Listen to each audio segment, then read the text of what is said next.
कृपातणु पात्र छो धारी धर्मधुरा समुद्र सरका गंभीर ज्ञाने जछो नारायण स्वरूप दास गुणिने स्नेहे जवंदो अहो शोभे सौम्य मुखार विंद हसतु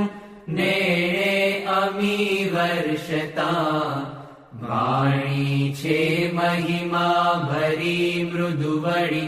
हइये हरि धारता